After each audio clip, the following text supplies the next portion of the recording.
And today, we are diving deep into a classic by Seth Godin called All Marketers Are Liars. I have no intention of telling you the truth. Instead, I'm going to tell you a story. I mean, what a way to start a book, right? It's provocative, it's bold, and honestly, it's a key to unlocking everything Godin has to say about how ideas really catch on. So, is that it? Is just telling a good story the secret? Or is there something even weirder going on? That's the big mystery we're going to unravel today. Because Godin's whole point is that the stories we choose to believe are way more powerful than any facts someone tries to tell us. And this is where it all starts, with a pretty surprising twist. See, Godin says the biggest liars aren't the marketers. It's us. We're constantly telling ourselves stories just to navigate the world. And this is the part you really gotta let sink in. Our beliefs aren't just these passive things floating around in our heads. Nope, they actively go out and shape our reality. If you believe that a $100 bottle of wine tastes better, then for you, it actually literally does. So let's see how this works in the real world. Godin gives us this perfect example about something as simple as a wine glass, and this famous glassmaker named Riedel. And here's where it gets juicy.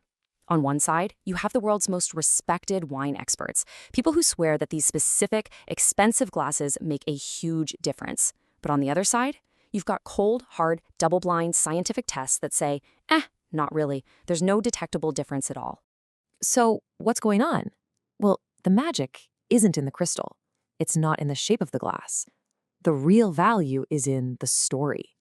The expectation, the fancy ritual, the belief that this special glass is going to make everything better. That belief is the secret ingredient. And there it is. That's the first big aha moment. The story that Riedel tells about his glasses has more of an impact on how that wine tastes than the type of grape, the fancy cork, or where it was grown.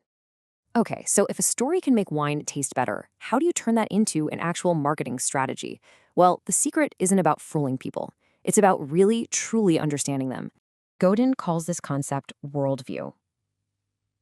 And you can think of it like this. It's the pair of glasses that every single person is already wearing before you even show up.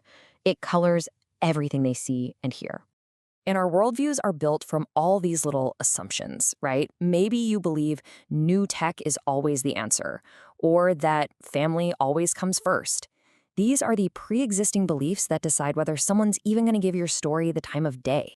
So if their worldview is the lens they're looking through, a frame is how you carefully shape your story so it looks perfect through that specific lens. It's the hook. It connects what you want to say to something they already feel is true. And listen, this is a total game changer. Most people try to change minds, to convince people they're wrong.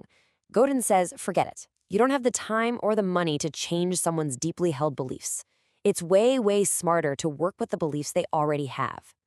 So the strategy becomes incredibly simple and incredibly powerful. You don't start with a story and go looking for an audience. No, you find a group of people who already share a worldview.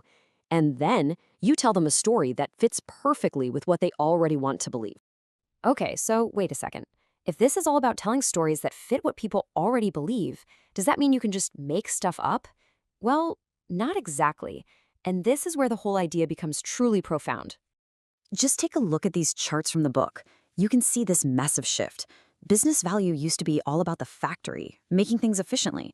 But now, all the real value, all the money has moved to the edges, to inventing something new, and more importantly, to telling a great story about it. I mean, think about it. Getting something made today is pretty easy. What's hard, what's really valuable? Figuring out what's worth making, and then telling a story about it that actually cuts through all the noise. And this is the perfect illustration of that. The Longaberger Company made baskets. So what they do? They built their corporate headquarters to look like a giant basket. Now, that's not just some silly gimmick. That is living your story. That's authenticity you can literally see from the highway. And here it is, the final crucial piece of the puzzle. In a world jam-packed with stories, the only ones that actually last are the ones that are true.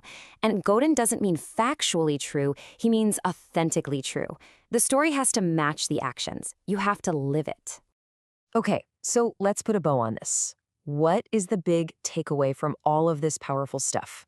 And Godin just brings it all home, completely flipping the title of his own book. It turns out great marketing isn't about deception at all. It's about finding an authentic truth that connects with a group of people and telling that story with passion. The liars, they're the ones telling inauthentic stories that just fall apart as soon as you look a little closer.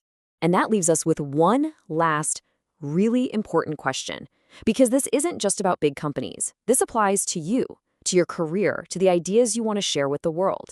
In this noisy world, an authentic story told to the right people is the most powerful tool you have. So, what's yours?